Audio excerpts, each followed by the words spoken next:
Olá, boa noite a todos que estão nos assistindo agora. Estamos iniciando mais uma live aqui pela Take It. Hoje nós vamos conversar. Aqui é o Bruno Domingos, ele que é engenheiro civil. O assunto é inovação, tecnologia no setor da construção civil. E eu estou esperando ele entrar. Já convidei e já nós iniciamos a live.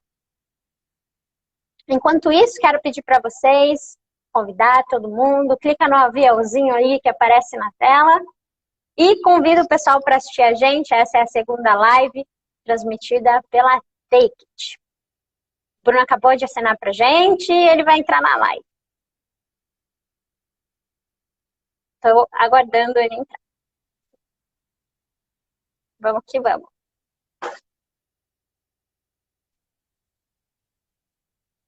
Já enviei o convite, esperar ele entrar para a gente bater um papo hoje. Tem muito assunto para a gente conversar. E é bom dizer para vocês, para participar com a gente, mandar pergunta, que a gente está aqui para responder, para conversar. Vou chamar novamente o Bruno. Aí, aguardando ele entrar.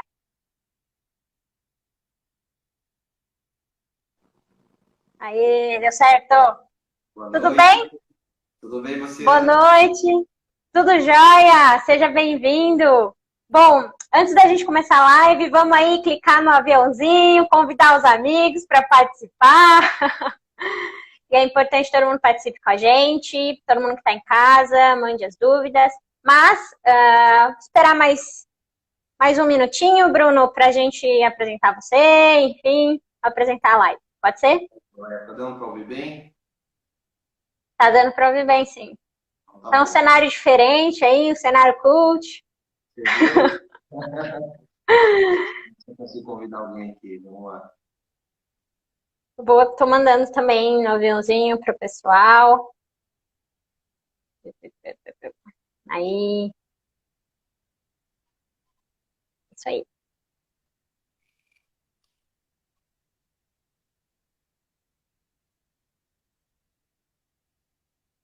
Bom, a galera está começando a entrar, começando a interagir, é isso aí.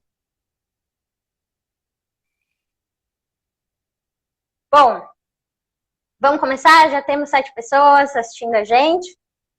E aí o pessoal vai entrando e é isso aí. Bruno, seja bem-vindo. Aqui, essa é a segunda live pela Take. A gente fica muito feliz. A outra semana foi muito boa a live. Então, a gente está aqui para agregar mais assuntos, né, relacionados à construção civil, arquitetura, enfim. Quero que você se apresente, né? Seja bem-vindo hoje. É um prazer estar contigo nessa live. Primeiramente, obrigado pelo convite, Ana. Obrigado pelo convite da agência Take. Meu nome é Bruno Domingos. Então, eu sou engenheiro civil e de segurança de trabalho. E é um prazer estar aqui hoje para poder compartilhar um pouco de informação e conhecimento. Legal. Eu vou te dizer uma coisa, antes de eu te fazer a primeira pergunta, é impressionante. Toda vez que eu vou entrar numa live, eu fico nervosa. As pessoas falam, não, porque jornalista não fica nervoso. É mentira, isso é fake news, jornalista fica nervoso antes de entrar numa live, antes de fazer uma entrevista, é sempre assim. E você, quais eram as expectativas? Você participa de mais lives? Como é que é? Eu achei que você ia me acalmar, falando que não ficava nervosa, eu fiquei um pouquinho mais nervoso. É sempre assim. Essa é a primeira live que eu participo, na verdade. Já fiz outros tipos de apresentação, né? Mas live em si no Instagram, essa é a primeira. Eu acho que vai servir de grande valia, né? Acho que para sentir como que é, né? Principalmente agora que a gente está querendo desenvolver vários trabalhos. Então, acho que vai ser muito importante, vai ser uma experiência bacana. Eu sou uma pessoa muito ansiosa, então, querendo ou não, essa última meia hora aí foi difícil. Sim, bate uma ansiedade, né? Parece que eu fiquei meia hora olhando para o relógio e faltava 1 minuto, e esse minuto foi o minuto mais demorado da vida. Mas estamos aqui e hoje vamos falar de tecnologia e inovação. Mas antes disso, para quem está nos assistindo, né, sejam todos bem-vindos. A propósito, perguntem, eu vou abrir um tempo para pergunta aí, vocês podem interagir aí pelo chat. Bruno, primeiro, quem que é o Bruno, né? Você é engenheiro civil, há quanto tempo já está na área? Qual que é a sua especialidade? Se apresenta primeiro, né? Antes da gente entrar no assunto de tecnologia e inovação, por favor, para quem está nos assistindo e possa te conhecer. Tá certo. Então, eu sou formado como engenheiro civil, né, graduado há 5 anos e há 3 anos e meio como engenheiro de segurança do trabalho. Porém, a minha caminhada na construção civil começou logo com os 13 anos, né? Então, desde os 13 anos, nas férias da escola, eu comecei a trabalhar em obra, né? Então, comecei trabalhando na construção de churrasqueiras e depois com obra, casa, né? Obras residenciais, prestação de serviço, né? Já fiz outras coisas fora do mundo da construção civil, mas desde pequeno é algo que eu sempre tive presente, está no sangue, é algo que é enraizado na família, né? Então, desde os meus 13 anos de idade que eu me apaixonei por essa profissão e sempre foi meu objetivo chegar aqui. Sim, a gente sempre tem uma inspiração de criança, né? Isso é muito importante. Eu mesmo cresci com família de jornalistas e cá aqui, né, estou eu. Mas vamos falar um pouquinho do mercado de trabalho. A gente sabe que a engenharia civil, ela esteve em crise durante um tempo, mas os tempos ainda bem estão mudando, né? Por mais que a gente tenha vivido uma pandemia, por um lado foi importante para o setor da construção civil. E a partir do momento que você entrou no mercado, Bruno, são 5 anos de formado, quais foram as maiores dificuldades para você nessa inserção do mercado de trabalho, né? Nós temos milhares de engenheiros se formando anualmente, né, pelas universidades. E para você, Bruno, quais foram as maiores dificuldades encontradas nesse setor da construção civil? Então, até uma história engraçada, mas na formatura da minha turma, né, na formatura da minha faculdade, a gente pegou, acho que, uma das piores crises da construção civil, né? Então, foi algo bem desafiador. E na colação de grau, o discurso do reitor da faculdade foi: bom, o governo queria que a gente formasse engenheiro. Formamos. E agora? O que fazer com esse monte de engenheiro no Meu mercado? Deus! No meio de uma graduação, o cara me solta uma dessa, então, não foi desanimador, né?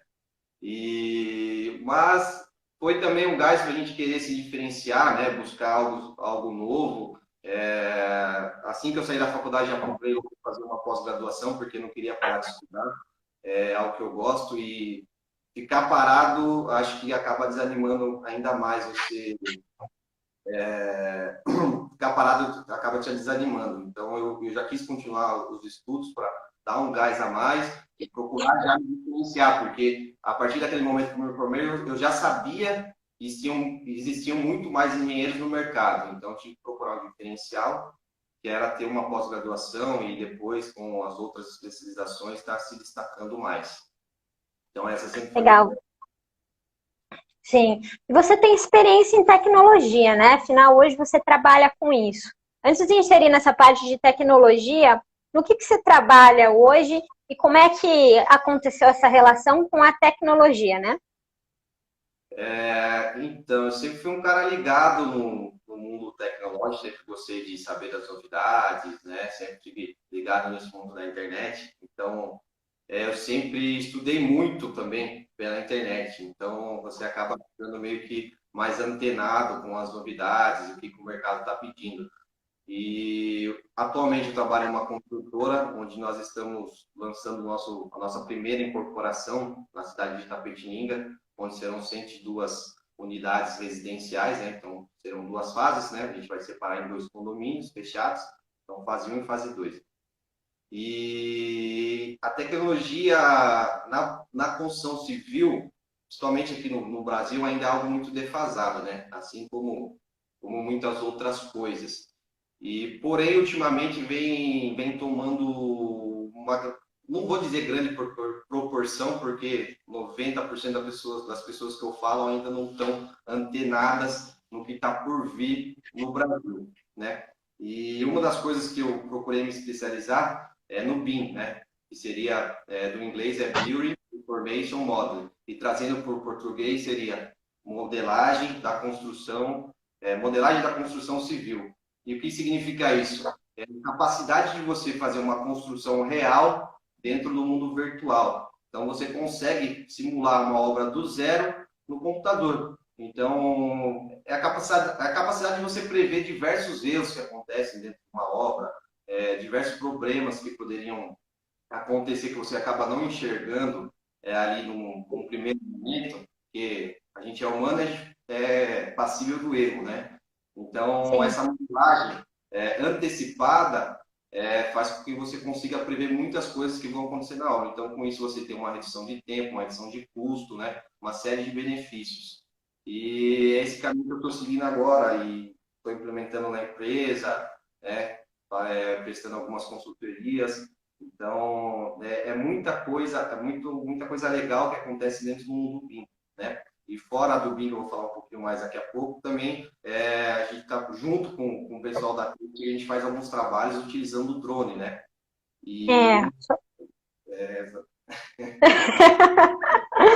Não, eu queria te fazer, antes da gente entrar no drone, uma pergunta referente ao próprio BIM, né? Bruno, como a gente sabe, a tecnologia ela está aí, presente, e a gente precisa se reinventar, né? A gente precisa saber mais essas técnicas. Então, as empresas, o BIM, pelo menos, ele tem um grande potencial para ser aplicado nos próximos anos, né? As empresas vão utilizar só o BIM, né? Além do BIM, mais outras ferramentas. Mas e para essas empresas que não se renovam, Bruno, o que você acha? Você acha que isso pode causar um prejuízo, por exemplo? As empresas podem cair no esquecimento, por exemplo, se não seguirem essa tecnologia? eu acho que com certeza. Primeiramente, a gente está vivendo uma revolução digital, né? E querendo ou não, daqui para frente, as empresas que não entrarem primeiramente no mundo digital, meio que vão morrer, né? Dificilmente você consegue sobreviver hoje fora do mundo digital. Então, se você quer se destacar, se você quer escalar, você precisa estar presente dentro do mundo digital. Isso é óbvio, né? Acho que já é uma realidade aqui e quem não está fazendo isso está perdendo muito tempo. E o BIM também vai se tornar essa realidade. Neste ano, né, por decreto, por lei, já será obrigatório, né? Não sei como está isso hoje devido à pandemia, mas desde o ano passado, desde 2015, existe um decreto, uma lei que diz que a partir de 2021 as obras de grande relevância, né, no Brasil já devem ser projetadas em BIM, né? Então, os projetos de arquitetura e engenharia devem ser feitos em BIM para as obras públicas de grande relevância. 2024 se torna tem algumas outras exigências e a partir de 2028 ela consegue abranger mais áreas, né? Mas a partir desse ano já seria obrigatório você trabalhar com BIM em obras grandes e públicas. Não sei exatamente se isso já está acontecendo, porque a gente teve essa reviravolta por causa da pandemia, né? Mas é algo que acho que se a gente levar em nível Brasil, eu acredito que apenas 10% dos escritórios estão trabalhando com essa linguagem hoje, né? A linguagem BIM. Nossa, é bem É muito pouco, é muito pouco, é muito muito pouco. pouco. Não acontecer ainda. Acho que uma das coisas para isso acontecer é que a nossa grade curricular, né? A nossa grade curricular na faculdade, ela é muito defasada. Então, o que a gente aprende na faculdade é a mesma coisa que os nossos avós aprendiam. Então, são poucas as faculdades que acabam agregando um pouco mais de matérias, mas, porém, essas matérias entram como atividades extracurriculares, né? Não entra na grade em si. Então, isso também é Sim, um grande pecado, né? muitas vezes a gente aprende isso na prática, né? Coisas que a gente nem vê na faculdade e a gente aprende na prática com pessoas que estão próximas, com profissionais que a gente conhece. Inclusive, nós temos uma pergunta aqui da Ana, quero mandar um...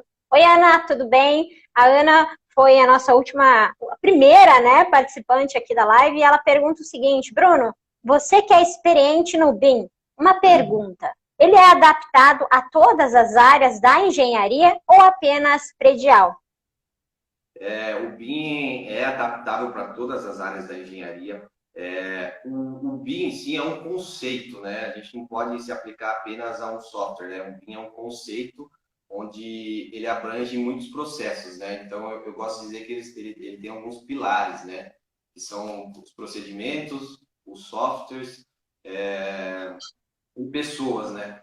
Então, ele é um conceito que você precisa modificar toda a estrutura de uma empresa para ele funcionar da forma correta, né? Você não pode simplesmente fazer um projeto e falar que aquilo é BIM. Porque não, ele precisa ser aplicado dentro de um conceito para ele ser BIM. Então, esse tipo de conceito, hoje ele conta com mais de 300 softwares, acho que muito mais hoje. Isso aí é uma informação de 2019, quando eu comecei a estudar BIM. Então, já existiam mais de 300 aplicativos e softwares que falam essa linguagem. Porque o BIM é isso, é você conseguir falar, né, os softwares e as ferramentas falarem entre si. Então, você conseguir compartilhar informação, né? A gente tem o AutoCAD, que é o mais famoso, né, que é o que existe desde os anos 2000, mas ele não consegue conversar com muitas outras ferramentas, né? Então, você tem o SketchUp também, que é uma ferramenta muito usada pelos arquitetos, porém ele não consegue falar com muitas outras ferramentas. E o BIM é isso, é você conseguir unir várias ferramentas para que elas falem a mesma linguagem, você consiga ler essas informações de diversas formas. Então, sim, ele é adaptável para vários tipos de obras, ele é utilizado para vários tipos de obras, e um dos meus objetivos é trazer o BIM mais para a obra residencial, que seria para casa, né? Ele está sendo aplicado em obras maiores, de grande porte, mas um dos meus objetivos é tornar o BIM mais acessível para as obras residenciais. Um dos grandes problemas é você conseguir implementar essa ideia, né? Porque, querendo ou não, o BIM acaba encarecendo um pouco a parte de projeto, né? E, querendo ou não, as pessoas acabam não dando valor. O projeto é muito importante, mas as pessoas, infelizmente, não dão o devido valor que o projeto tem. Então, o BIM te traz mais horas de projeto para que você economize horas de execução, vamos dizer assim, né? Então, é bem aquele ciclo PDCA, né, que a gente fala. E o brasileiro gosta de fazer tudo ao contrário, né? Então, a gente planeja pouco e executa muito, né? Sendo que o contrário seria você planejar bastante e executar pouco de forma correta. Então, é bem isso que acontece. Uma coisa que o brasileiro gosta também é da palavra redução de custo, né? Economia. Todo brasileiro gosta disso, né, Bruno? Enfim, mas de que forma essa tecnologia pode contribuir com o planejamento da obra, né? E também para a redução de custos adicionais, vamos assim dizer. Então, hoje eu utilizo mais essa ferramenta para fazer orçamentos, né? Então, eu recebo muitos projetos, e às vezes esses projetos, por conta do cliente não querer um projeto mais bem planejado, a gente acaba recebendo muito projeto ruim, vamos dizer assim. Projeto ruim realmente, tá? Fora de escala, fora de eixo, faltando informação, e a gente acaba tendo que decifrar muita coisa. E uma das coisas que eu te falei que o BIM o que quer é modelagem da informação. Quando a gente volta a falar do AutoCAD, o AutoCAD é um conjunto de linhas que formam um desenho.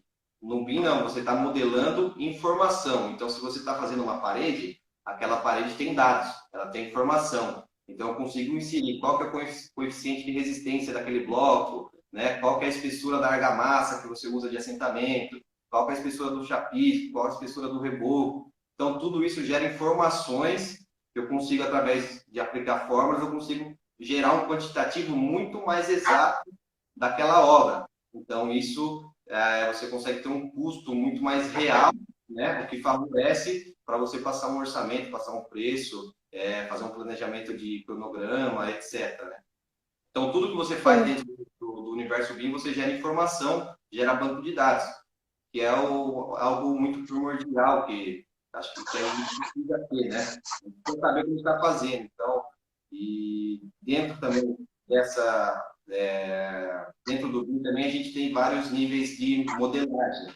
Então, assim, para nível de orçamento, eu uso um nível mais baixo, né? Então, a gente chama de LOD, né? Que são os níveis de detalhamento, né? Então, tem LOD 100 ao LOD 500. Então, cada nível tem um nível de detalhamento mais alto. Então, o LOD 100 fica a gente pode dizer assim, fica um projeto mais simples.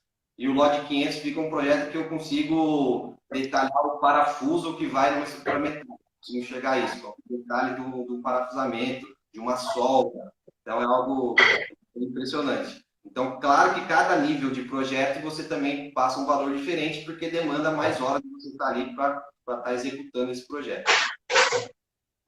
Sim, já que a gente está falando de execução, de orçamento, enfim, nós temos uma pergunta aqui do Ragosi Ni Júnior, é o nome dele. Muito obrigada pela participação. Relembrando você que está assistindo, por favor, mandem perguntas, suas dúvidas serão esclarecidas pelo Bruno aqui. Ele pergunta o seguinte: por que os materiais de construção estão mais caros? Essa é a pergunta dele. Cara, essa é uma pergunta complicada de explicar, mas algumas das justificativas que eu recebi é que os preços estavam defasados, então há mais de 4 anos que não tem um reajuste, né? Então essa é uma das explicações. A gente pode também tentar justificar que o Brasil está exportando muita coisa, né? Então acaba que a gente sai prejudicado, mas também eu acho que é querendo ou não, tem algumas empresas que estão se aproveitando, infelizmente, estão se aproveitando da situação para reajustar seus preços, né? Devido a uma demanda alta que esse final do ano a construção civil teve, né? Então, querendo ou não, algumas empresas se aproveitam, mas a maior justificativa é esse defasamento do preço, né? Então, vários fornecedores me falaram que há 4 anos, 5 anos que eles não reajustam os preços. Então, essa é uma das justificativas. Não sei ao certo se realmente é isso, mas eu, como prestador de serviço, eu não aumentei meus preços, porque senão você acaba não tendo obra, mas os fornecedores de materiais todos reajustaram, né? Então, a gente tem, em média, aí, um aumento de 40% nos preços de toda a matéria, todos os materiais. Então, ainda a gente está absorvendo tudo isso, né? Quando eu falo aumento, é 40% em cima dos materiais, não da mão de obra. Então, assim, é algo que, às vezes, todo o lucro da empresa ali, você só está trocando figurinha, né? Então, está sendo bem complicado essa fase, né? Mas a gente está se adaptando e espero que passe logo que as coisas se estabilizem. Isso tem a ver com os insumos também durante a pandemia ou não tem nada a ver esse aumento de preço? Por exemplo, a pandemia, por um lado, né, foi relativamente não tão ruim para o setor da engenharia civil, mas por outro lado, teve alguma dificuldade maior em relação a isso, Bruno? Então, a grande dificuldade que a gente tem na pandemia é a falta de material também. Tem muita coisa que a gente não está recebendo. Tem muito produto que vem de fora, né, que a gente não está recebendo, que às vezes algum tipo de acabamento, algum material mais específico, você não consegue receber logo. E lá no início da pandemia, muitas empresas pararam, né? Então, teve uma paralisação geral, né? Então teve uma paralisação de 1 mês, 2 meses de alguns fornecedores, que acaba gerando esse gap aí de produção muito alto. Então, a gente estava com falta de bloco, né? Falta de cimento, como que falta cimento na obra? Então, assim, é muito complicado você explicar como falta cimento. A gente tem aqui em Sorocaba uma das maiores fornecedoras de cimento, e estava faltando cimento dentro da cidade. Então, sim, é algo difícil de você explicar, mas que acabou acontecendo, né? E é um desafio, porque você tem prazo para entregar a obra, principalmente em licitação pública que a gente participa, você tem prazo para entregar, para estar recebendo, prazo que você passa para o seu fornecedor, e você fica naquela sinuca de bico, viu? Você tem que ser parceiro dele, chamar, conversar e falar, viu, tá chegando material, não posso fazer nada, eu quero trabalhar e não consigo. Também estou tendo prejuízo, porque se não chega material na obra, minha equipe não trabalha, mas eu tenho que manter eles, tenho que manter a equipe, então não tem como deixar de pagá-los, né? Eles também necessitam de trabalho. Então, querendo ou não, gerou bastante conflito aí nesse final de ano aí, nesse pandemia, foi um pouco complicado. Bom, Bruna, falando de outra tendência agora, a natureza é uma aliada muito grande agora da engenharia civil, né? Andei pesquisando e o estudo das estruturas biológicas estão cada vez mais presentes. Mas falando de engenharia brasileira, você disse que o Brasil ainda é muito atrasado em vários aspectos, em vários setores, não só da engenharia civil. Mas a engenharia brasileira, ela está preparada para essa tecnologia sustentável, Bruno? Qual que é a sua opinião referente a esse conceito? Então, Ana, essa parte, confesso que eu não tenho muita experiência, não estudo muito sobre isso ainda, porque, assim, engenharia sustentável é algo que tende a ter, né, agora no futuro. Então, Sim. você tem telhados sustentáveis, telhados verdes, a gente emprega muito na obra o reaproveitamento de água, né? Então, a gente tenta simplificar isso, não dá para a gente instalar uma cisterna, aproveitar a água de chuva para você lavar o jardim, lavar a calçada, né? Lavar o jardim não, né? Você molhar o jardim, você poder lavar a calçada, a garagem, né? Então, é algo que a gente acaba tentando aplicar, assim, o reaproveitamento de água, eu acho que é algo que todo mundo tem que fazer em casa, né? Dá para fazer de modo caseiro.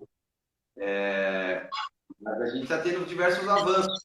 Como você falou, mas fica muito defasado, fica dependendo dos outros para executar. Mas tem pessoas que têm uma visão diferenciada que já estão aplicando algo do tipo, mas não muita coisa. Você que está inserido no mercado, você que é engenheiro, vive isso todos os dias, trabalha com isso, mão na massa, literalmente. Por que você acha que acontece isso? Por que o Brasil é tão atrasado? Não só nesse segmento, é claro, mas como estamos falando desse segmento em si, por que é tão atrasado, Bruno? Bom, Na primeiramente, sua opinião? é algo cultural, né? É algo cultural. Devido às nossas características, querendo ou não, os colaboradores da construção civil são de instrução um pouco diferente, né, do que tem lá fora, então são pessoas mais humildes, né, que a gente acaba agregando dentro da obra.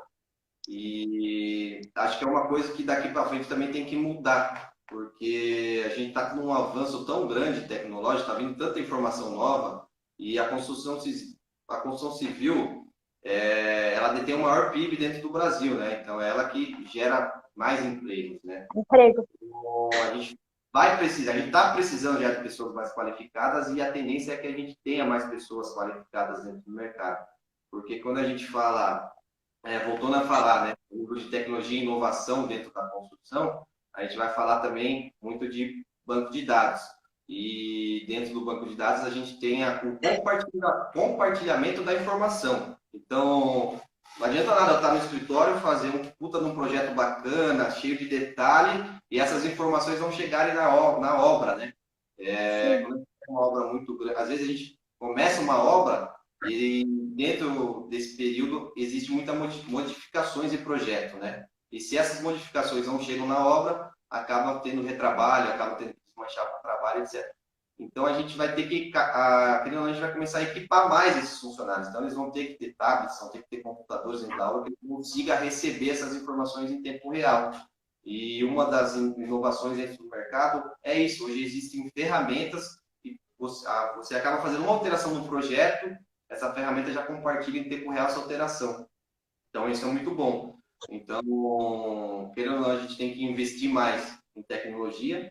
Quando a gente fala em investir em tecnologia, as empresas têm que se preocupar em estar equipadas, né? Então, precisa ter hardware, né? Então, precisa ter computadores bons que façam processos rápidos. Então, isso é algo que precisa mudar daqui para frente também. Então, a gente precisa instruir, ensinar esses funcionários, esses colaboradores a como utilizar essas ferramentas, porque é algo que já tem no mercado, que já está à disposição e a gente acaba deixando para trás, né? Então, a gente sempre é aquela coisa que a gente em brasileiro deixar sempre para a última hora, né?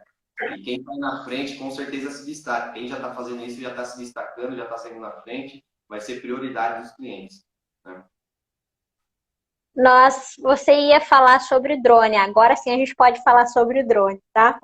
Bom, o drone é uma tendência muito grande no setor da engenharia da construção civil. Inclusive, nos últimos anos, o aumento do uso do drone foi quase 300%. A hora que eu vi essa notícia, eu fiquei chocada, porque é um material muito utilizado agora no setor da engenharia.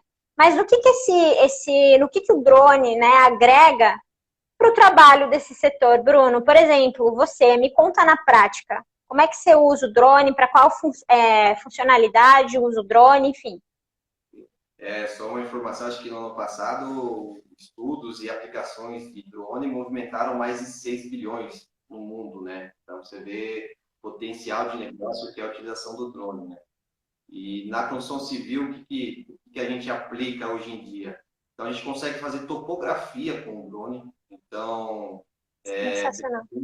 você ganha muito tempo com isso. Então, é claro que existem diversos modelos de drone. Não é qualquer drone que você consegue aplicar, né, dentro dessa modalidade, dentro de uma topografia, né? Então, você precisa ter modelos mais avançados que consigam conversar com o GPS, né? Então, a gente é rodeado de GPS hoje em dia, né? No mundo, a gente é rodeado de GPS e o drone conversa diretamente, ele é posicionado diretamente com o GPS. Quando a gente faz quando a gente faz uma fotografia de um terreno, por exemplo, o que é isso?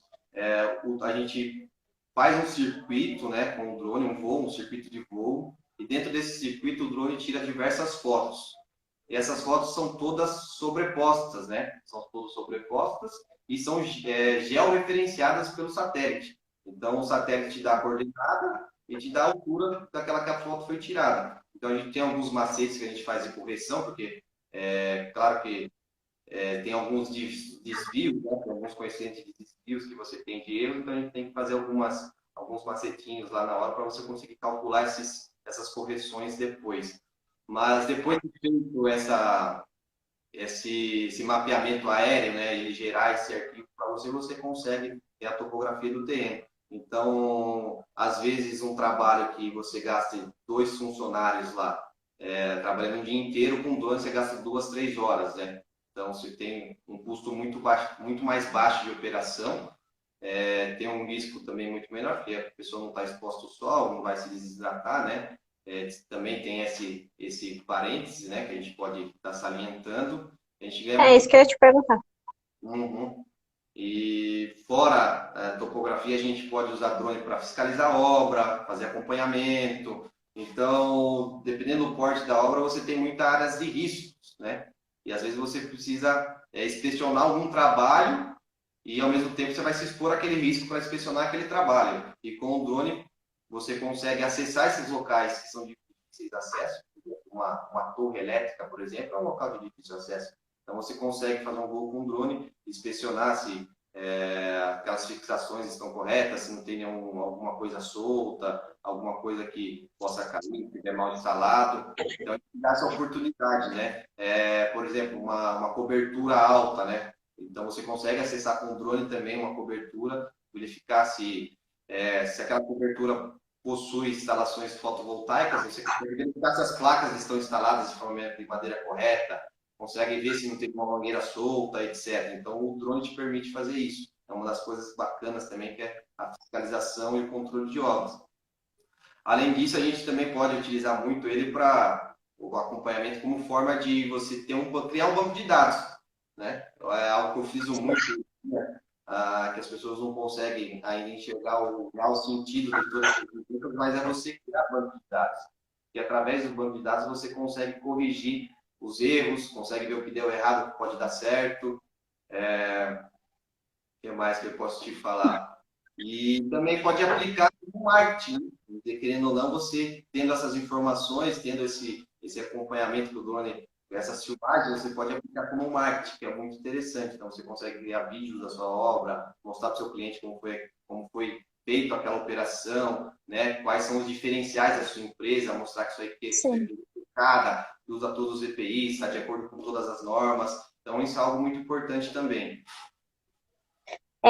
A gente tem uma pergunta aqui, é bom ressaltar, gente, estamos abertos para perguntas, tá? Podem perguntar à vontade, qualquer dúvida referente à tecnologia, inovação, enfim. Nós temos uma pergunta do piloto, né, o Renan, ele está perguntando, Bruno, você acredita que o uso de drone ajuda o engenheiro e a construtora a otimizar o serviço? Com certeza, né? Voltando ao que eu te falei, né? Eu posso fiscalizar a obra de dentro do escritório. Então, eu não preciso sair correr a obra inteira. Lógico que é ideal a gente fazer isso também, mas em alguns certos momentos você está com o seu tempo reduzido. Então, você consegue otimizar demais seu tempo, porque de dentro da minha sala, eu consigo lançar voo com o drone e fiscalizar toda a obra. Ou eu posso tá chegando na obra, quero saber o que está acontecendo, sei que ninguém me veja, eu consigo usar o drone também, passar pela obra, ver o que está acontecendo, ver se o pessoal está trabalhando, né, está folgando no serviço, Então, é algo bacana também. Então, a gente consegue otimizar muito tempo. E voltando a falar, até contando um caso aqui, um trabalho que eu fiz junto ao Renan, a gente foi realizar um estudo de uma área, né? Então, a gente tinha uma área muito grande, de mais de 16 hectares, e a gente precisava passar uma ideia de empreendimento para aquele local. Então, imagine você esticar a trena em 16 hectares, o tanto de tempo, porque não tinha projeto, né? Então, não tinha um projeto ali daquela área. O cliente tinha perdido esse projeto. Então, como que a gente levanta toda essa área na mão? Demoraria muito tempo para fazer isso e a gente queria apresentar algo rápido. Então, a gente utilizou o drone para fazer uma modelagem 3D de toda essa área para poder apresentar um resultado para o cliente. Então, assim, algo que a gente demoraria mais de uma semana para fazer, talvez, a gente fez em um dia, né? Então, a gente fez um plano de voo, né? A grande dificuldade também que a gente tem é a internet, nesse local é de difícil acesso à internet. Então, a gente demorou tanto por causa de não ter uma internet boa lá. Então, a gente ficou tentando até que deu certo. Então, assim, um dia a gente conseguiu levantar. Não levantamos os 16 hectares porque não havia essa necessidade, né? Porque grande parte é de área preservada. Mas a gente conseguiu metade disso levantar em um dia de trabalho, né? Gerar um modelo 3D desse local e mostrar o que poderia ser feito, né? Então a gente fez um estudo de área em cima disso. Então, assim, é algo que você ganha muito tempo, algo que demorar uma semana, talvez, ou mais, demorou um dia. Então, assim, realmente a gente otimiza muito tempo. Sim. Nós temos mais uma pergunta aqui. Você estava falando antes da falta de inovação, né, brasileira, e o Ragosi, né, ele está perguntando o seguinte. Aqui, vou até colocar para a gente ver. E você acha que o papel é da empresa ou do próprio funcionário de se atualizar, né, com essas tecnologias? Eu acho que é uma via de mão dupla, né? Se você é um funcionário e você quer se destacar, você vai procurar conhecimento, né? Mas ao mesmo tempo também é papel da empresa atualizar o funcionário, né? Talvez ele não tenha tanto acesso à informação como a empresa tem, como o diretor tem. Então, acho que é uma via de mão dupla, né? Eu acho que a gente pode estar incentivando, mas ao mesmo tempo o funcionário tem que querer, né? Então, se a pessoa quer se destacar, ela vai procurar conhecimento, mas eu acho que como empresário, a gente tem que estar diariamente passando a nossa visão para os colaboradores, né? Aonde que a gente vai chegar, né? Acho que essa foi bacana, essa pergunta do Ragosini, porque ele é Ragosi. empresário, eu acho que ele deve pensar da mesma forma que eu, e você tem que estar passando a sua visão de empresa para o seu funcionário. Porque, assim, querendo ou não, se a sua empresa cresce, ele vai crescer junto.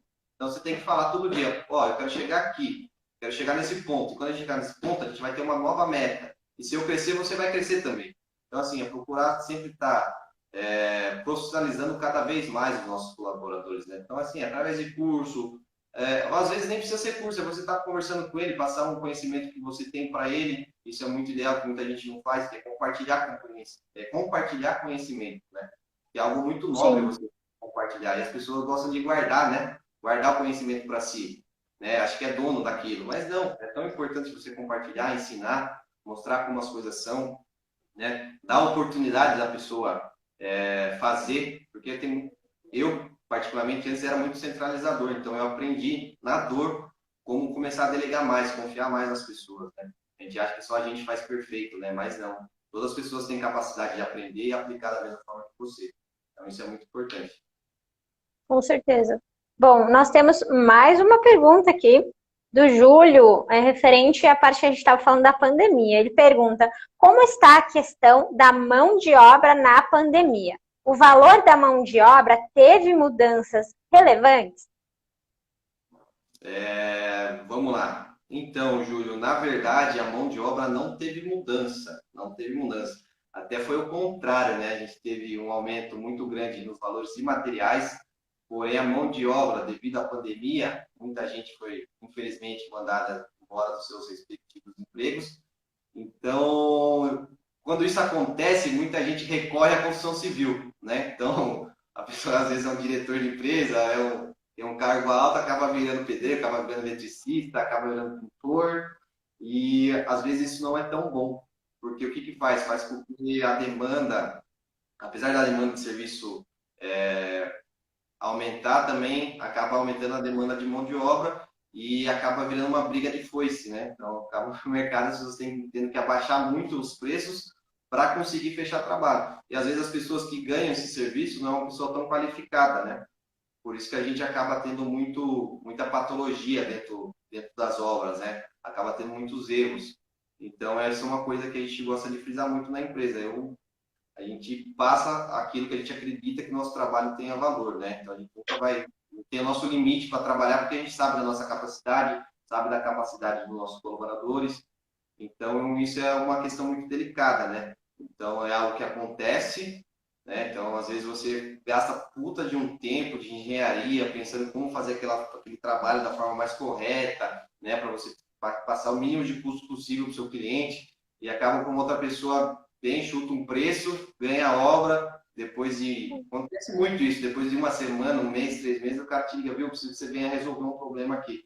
Falei, pô, te avisei, né? Você estava avisado. E acaba que você tem que cobrar mais caro, porque você tem que quebrar o serviço que o cara fez para refazer, né? Então, isso é algo que, infelizmente, acontece. Bom, para a gente finalizar, eu gostaria, antes da gente dar o final da live, que você, engenheiro, está aí no mercado há muitos anos, começou aí desde criança, né? 13 anos de idade, fazendo as churrasqueiras com o tio. Enfim, qual que é a tua dica, né? O teu conselho para o menino engenheiro que está lá se formando, tem o sonho de participar de uma grande obra, enfim, acho que esse é o sonho de todo engenheiro. Enfim, o que você falaria para ele hoje? Eu sou muito a favor, né, das pessoas que se destacam, né? Então, acho que se hoje em dia um engenheiro formado, para ele se destacar, acho que o primeiro passo é ele já começar a estudar BIM, desde a faculdade. Então, assim, realmente, estude BIM, que é o futuro, né? Isso vai te abrir grandes portas, principalmente agora. E uma coisa que eu acho que as pessoas têm que ter mais na mentalidade é de oferecer resultados, né? Então, eu quero entrar numa grande empresa, quero entrar numa construtora, como que eu ofereço resultado para aquela empresa, né? Então, assim, para a gente se destacar, eu acredito muito que a gente tem que oferecer resultado. Como que a gente oferece?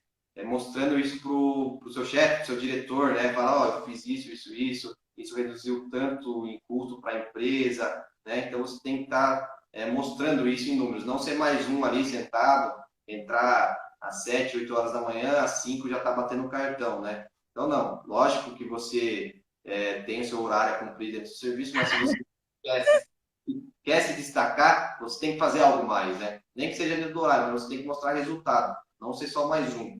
Então, acho que esse um grande diferencial hoje em dia no mercado, é você não ser mais um, procurar se destacar, sempre estar atualizado, estar ligado nas novidades, e o BIM é o grande caminho para isso. Eu acho que se a pessoa quer se destacar, é estudar BIM, é saber como funciona um drone, por exemplo, como pilotar um drone, que acho que isso vai fazer grande diferença. Sim, é aquela velha canção, né? Quem acredita sempre alcança. Exatamente. Mas, Bruno, deu quase uma hora de live hoje. Já deu Mas tempo. muito deu bastante tempo. Mas o papo tava bom. O papo tava bom. A primeira live foi sensacional. Agradeço a Ana também pela oportunidade. Agradeço você pela presença de hoje. É muito importante a gente trazer para perto da gente os nossos parceiros, né? Quem está aí no mercado junto com a gente. Então, muito obrigada pela presença de hoje. Foi uma aula, não só para mim, mas todo mundo que está assistindo a gente. Então, Bruno, muito obrigada. Você tem aí o seu tempo para se despedir. Então, pessoal, essa aqui foi mais um bate-papo, acho que foi muito bacana, né? Claro que para poder se aprofundar em todos esses temas, tem que ser uma live específica para cada tema, porque realmente cada assunto abre um mundo de portas, um mundo de possibilidades. A gente quis conversar um pouco mais hoje de forma mais abrangente, mas acho que é a primeira oportunidade, a primeira live, terão outras assuntos mais focados, de grande valia, de grande conhecimento aí para poder estar passando para o público, né, para as pessoas. A gente está com essa intenção aí de compartilhar mais conhecimento, mostrar como é o dia a dia de uma obra, como as coisas são.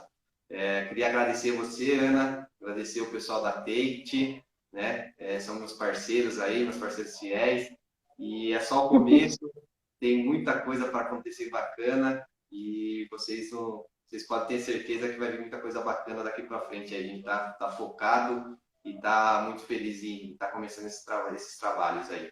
Valeu, pessoal, muito obrigado, viu? Valeu, gente. Muito obrigada a todos. Eu vi que a Nina entrou.